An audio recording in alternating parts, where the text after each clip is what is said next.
En Pasado Urgente seguimos con este viaje a través de las décadas en el que fuimos descubriendo cómo nació la vivienda social hasta consolidarse hoy en una clara herramienta para asistir a los sectores más bajos. Pero nos toca también hablar de los puntos oscuros, ¿no es cierto?, las necesidades sociales que convierten hoy a la provincia de La Pampa en un constante suministrador de viviendas. Por ejemplo, en Santa Rosa, el 36% de su población vive en viviendas suministradas por el Estado. Esto habla de un tema que trasciende lo que tiene que ver con la provincia y marca lo que son las sucesivas crisis que vive el país y las necesidades que van castigando a las distintas generaciones. Y decíamos también que aparte de ver esto, de la importancia que tuvo La Pampa en cubrir todo su territorio y asistir a tanta población, vamos a estar hablando de los puntos oscuros en la década del 90, fines de la década del 90,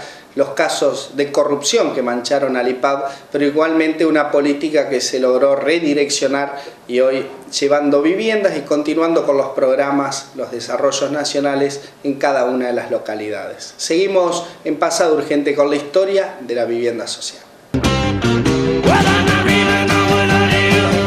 La vivienda social en La Pampa posee una larga historia unida por un mismo objetivo que persistió a lo largo de 60 años.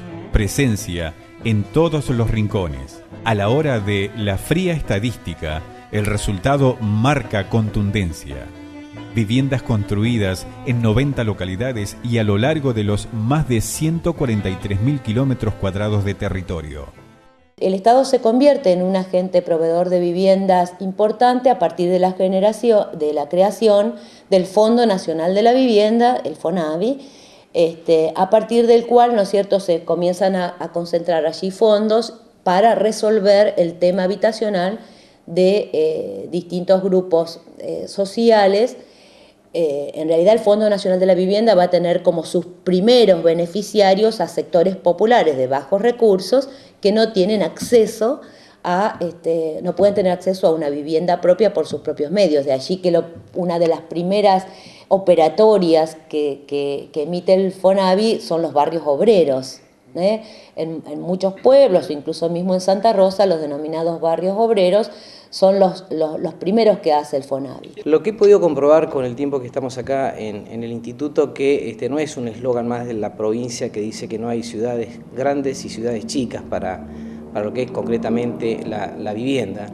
Y desde ya que nosotros, desde que estamos acá, hemos visto que las viviendas, todas las construcciones se han ejecutado con el mismo énfasis en las distintas localidades. Hay 80 localidades que tenemos en la provincia, entre comisiones de fomento, entre municipios, y en cada una de ellas está presente el Instituto de Vivienda con la construcción de viviendas nuevas, como también con aquellas tareas que hacen a resolver el problema cualitativo, ¿no? O sea, hay algunos programas que también permiten ir a las viviendas que están construidas, algunas con esfuerzo propio, o la mayoría, diría yo, con esfuerzo propio, y que tienen necesidades de ampliaciones, de complementarle alguna local, refacciones y demás, con lo cual la tarea es muy gratificante desde ese punto de vista.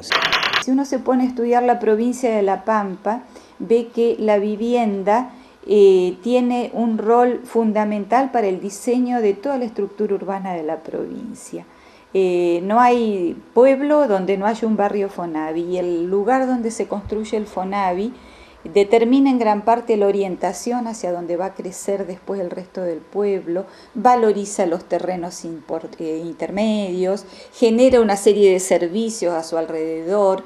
Quiere decir que espacialmente es fundamental para diseñar la estructura espacial de valga la redundancia, la estructura espacial de los centros urbanos. El IPAB y un Estado se encuentran detrás de toda política habitacional, y la sola presencia de organismos genera sospechas en cuanto a intencionalidades, fines y objetivos ocultos a la hora de fomentar la vivienda.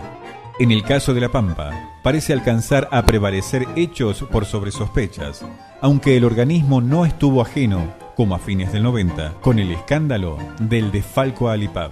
No ha sido una tarea menor el de darle esa necesaria transparencia a todo el funcionamiento del instituto. Por hechos desgraciados, el instituto actualmente todavía tiene cierta resistencia en cuanto a la aceptación del funcionamiento del instituto. La tarea que se ha llevado a cabo, y esto es ya no solamente de ahora, sino hace un tiempo hacia atrás, es el de ser transparente en todas las acciones, en cuanto a lo que es la etapa de la construcción de la vivienda, las etapas de las adjudicaciones. La vivienda son todas a través de licitaciones públicas, con información que se hace en general a través de los distintos medios de comunicación, y llevar adelante toda una tarea que realmente la gente vea que las cosas se hacen con un solo interés, o sea, el interés de devolverle a la gente lo que es de la gente, o sea, los recursos que maneja tanto el instituto como el gobierno provincial, como cualquier entidad del Estado, son los recursos del pueblo. FONAVI se ha abierto más a niveles medios y bajos de la población. Originariamente es para está pensado para el nivel socioeconómico de menos poder adquisitivo. Pero con el correr de los años y con la inflación galopante, prácticamente ha sido la única posibilidad que tiene una familia de clase media de acceder a su casa. Puede ser que sea en los 70, si bien fue una política que ya se inició con la provincialización, primero era muy lenta, eran barrios pequeños, la gente no se inscribía, había que ir a ofrecer las viviendas prácticamente. Y esto se transmite mucho de boca a boca y por el contacto cara a cara, porque son todas localidades muy chicas acá. Entonces se empezó a animar más la gente a inscribirse para una vivienda, hasta que se ha convertido en una exigencia muy fuerte en muchos casos, ¿no? El fenómeno de la vivienda social y su creciente impacto para la década del 90 comenzaría a ser objeto de estudio. Allí se iba a gestar una de las primeras tesis que, a la luz de un solo dato, revelaba la importancia inobjetable de su injerencia en la estructura social. Es que ya a esa altura, el 35% habitaba casas de algún programa, y de esos programas, el 75% correspondía al IPAB. Empiezo a ver en Santa Rosa, por mis trabajos, empiezo a visualizar en la mancha urbana un montón de casas iguales. Son barrios planificados. ¿Por qué planificados? Porque, digamos, hay una entidad a nivel o nacional o a nivel gremio o a nivel municipal o a nivel Fondo Nacional de la Vivienda o algún otro tipo de entidad que se encarga de construir barrios planificados. Obviamente esto está destinado a una masa de población que no puede acceder en forma individual a la vivienda. Y ahí fue uno de los puntales de mi hipótesis de trabajo. La vivienda generalmente ha dependido de obras públicas, es un tema tanto de obras públicas como de bienestar social, en realidad en el fondo es un tema de bienestar social, pero según los distintos gobiernos y los distintos estilos de administración, ha dependido mucho de obras públicas, entonces no se insiste tanto en el aspecto social, ¿no? Otro rasgo distintivo en La Pampa, ajeno a las épocas de corrupción y sospechas, radica en un criterio abarcativo a la hora de la disposición habitacional. Una constante que en varias épocas se tradujo en un plan en apariencia simple: proyectar viviendas en base al número preciso de familias que la demandan. En el origen fue para proveer viviendas como parte del bienestar a todas las familias. Ahora eso es medio inevitable que cuando el gobierno hace algo, lo haga con intencionalidad o no, se le adjudique una intencionalidad política. Evidentemente son réditos que tiene. Ahora, hay un hecho interesante en La Pampa y que se ha dado, yo creo que con el FONAVI de todo el país. Fíjate que en la década del 90 el Estado se ha despegado de mucha cantidad de actividades por el sesgo que tenía, ¿no? Y se constituía más vale en facilitador que en proveedor del bienestar social. Sin embargo, en el tema de la vivienda, en La Pampa, creo que en otras provincias, pero no sé cómo ha funcionado exactamente, hay muchas variantes, pero en La Pampa ha seguido siendo parte de este estado de bienestar el proveer la vivienda, la preocupación porque cada familia tenga su vivienda. Yo recuerdo que en un momento de la década del 90 había 5.146 inscriptos en el padrón de vivienda. Es un padrón abierto donde podés ir vos, cualquiera se anota. Y en ese momento había 5.146 inscriptos y se licitaron 5.146 viviendas, una para cada uno de los inscriptos, que es el famoso Plan 5.000, ¿no es cierto?, del que tenemos tanta cantidad de barrios acá y en toda la provincia. Es decir, que está esta inclinación hacia resolver un problema social muy sensible, porque al resolver el problema de la vivienda debieran ir resolviéndose otros. La problemática de la vivienda es tan solo una de las carencias sociales que padece el país. En ese marco, las políticas deben contener diversos ingredientes para acompañar el correlato de un techo. ¿Ese es acaso uno de los desafíos más importantes que marca el presente? Mi tesis es puramente urbana, por decirlo de alguna manera, y si ahora tendríamos que ponerle algún contenido social, digamos que eso me gustaría, estoy diciendo que es un dato importante o un elemento importante de llegada a las personas que no pueden acceder en forma individual a la vivienda. Lo que sí estoy de acuerdo en que no tiene que ser un regalo, ¿sí? Porque esos fondos parten de los fondos de los impuestos de todo el mundo. Entonces sí que tiene que ser como es una operatoria a bajo costo, accesible para los sueldos de las personas que tienen que acceder a algo digno como es una vivienda. Digno por la dignidad humana y por lo que dice la Constitución, que todo ser humano tiene que tener derecho a un trabajo y tiene que tener derecho a una vivienda, ¿sí? Para una persona que no tiene vivienda, la vivienda es el bien fundamental. O sea, cuando una persona recibe una vivienda social, una vivienda en un barrio, lo primero que siente es satisfacción. No hay ninguna duda con respecto a eso. Y nosotros eso obviamente lo valoramos porque la gente ve cómo comienza a tener una casa que es propia. Ahora, cuando él llega a su propia, que la siente como propia, se va a encontrar en un lugar donde va a haber muchas veces miles de personas que van a acceder a una casa que es propia, pero además es igual y homogénea a exactamente el resto de los demás. Entonces, lo primero que va a tratar de hacer la gente es identificarse con su lugar, o como le llamamos nosotros, con el lugar de uno, porque algo tiene que diferenciar a esa vivienda propia con respecto a la del otro, que es igual. Entonces, y además eso también genera una cuestión que es muy normal en los seres humanos, que es una cuestión de privacidad social. La irracionalidad que plantea el mercado inmobiliario argentino, inalcanzable para las clases trabajadoras, se traduce en los últimos años en desafíos paralelos a la generación de vivienda. Así, la mano del Estado se muestra con el paso de los años como una necesidad irreemplazable en un abanico de carencias cada día más abarcativo. Acá hay un problema entre vivienda y mercado inmobiliario. Si nosotros le preguntaríamos a cualquier persona de que vive en un barrio planificado o a cualquier persona qué es lo que le gustaría más, hacerse su propia vivienda o tener una vivienda de barrio, no tengo dudas que la mayoría o todos te responderían que su expectativa es hacerse su propia vivienda, que eso sería lo ideal, porque vuelvo a lo mismo. No solamente que es un bien muy íntimo y muy privado, sino que cada uno tiene diferentes formas de verla, hacerla, si la pudiera diseñar. Ahora, ¿qué pasa con el mercado inmobiliario? No es accesible para todo el mundo. Hoy conseguir un terreno es carísimo y construir una vivienda también. Entonces, en realidad, para nosotros la vivienda social viene a solucionar un problema básico de vivienda. El tema es que nosotros estamos yendo más allá, estamos diciendo, yo creo que el Estado tiene que seguir con el tema de solucionar el problema de la vivienda a aquellas personas que no tienen acceso por sus medios. Y que de hecho, vuelvo a decir, cada vez son más porque el mercado inmobiliario y más, nosotros lo estamos viendo ahora a nivel nacional en distintos congresos que vemos y que estamos presentando Santa Rosa. El mercado inmobiliario en Santa Rosa es carísimo.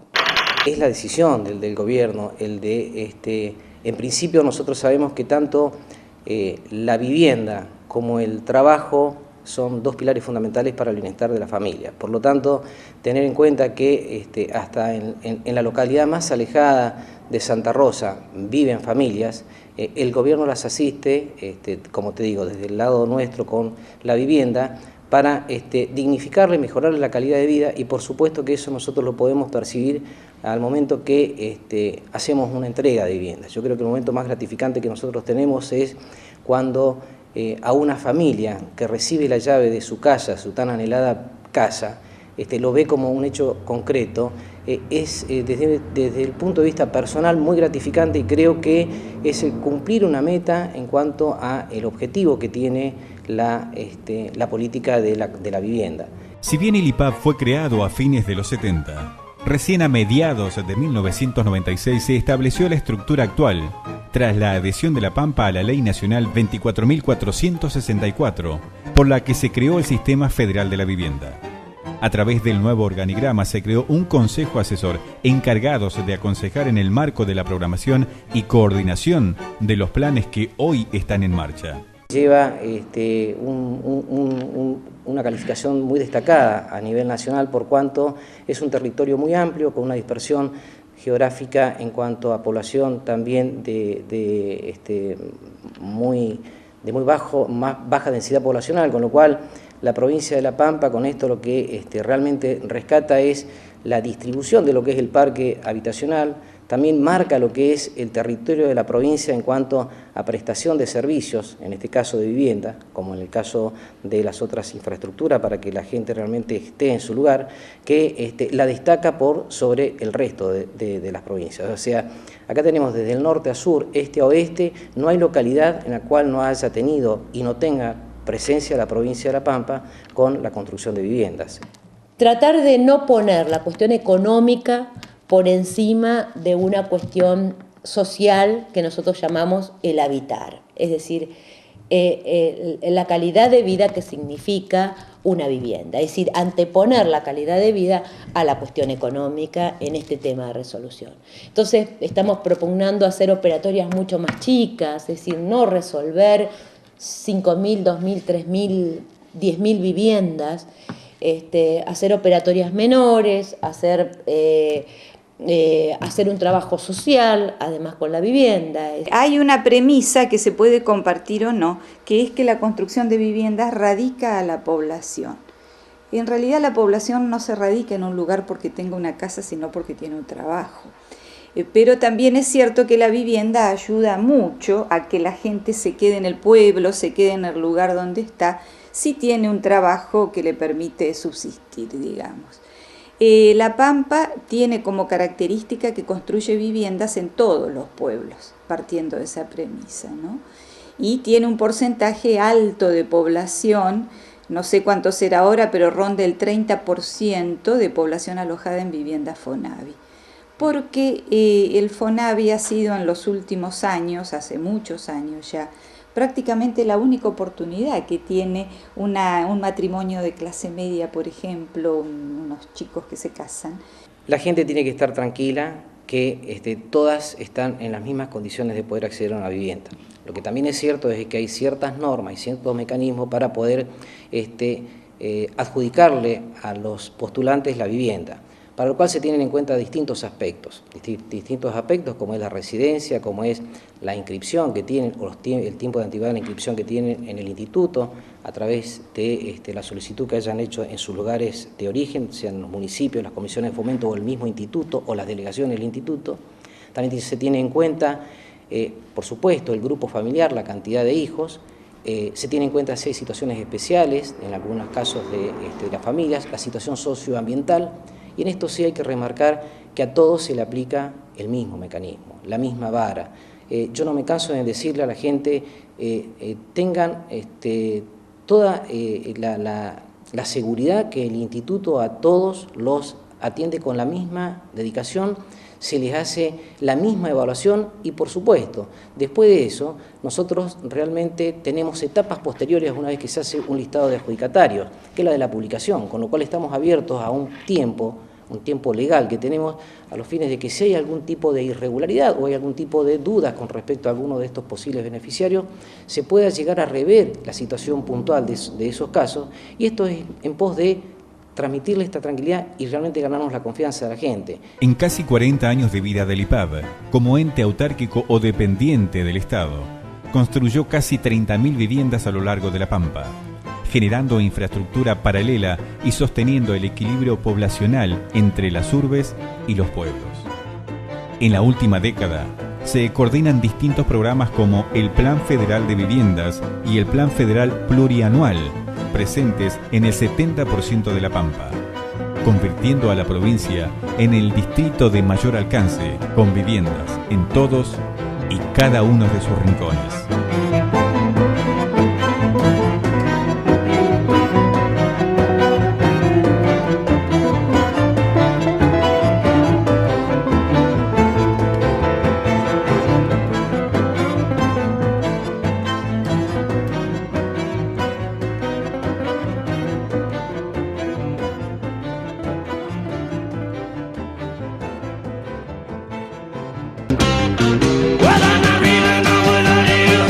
Punto final para este interesante especial de Pasado Urgente, que pudimos conocer a nuestros barrios, a los barrios de la provincia de La Pampa y también los de Santa Rosa, ¿no? Comenzando de la década del 50 hasta casi la actualidad, y dando un panorama de la importancia que tiene esta herramienta, y conociendo también quién fue el que logró desarrollarla, como fue el Instituto Provincial Autárquico de la Vivienda, y en medio los cambios que hubo, la implementación de barrios que no funcionaron, como el Río Atuel y tantos otros, y las grandes demandas que se están haciendo presentes, sobre todo en los últimos 20 años. Pasado Urgente igualmente tiene mucho más para contarles, será a partir de la semana que viene en un nuevo especial.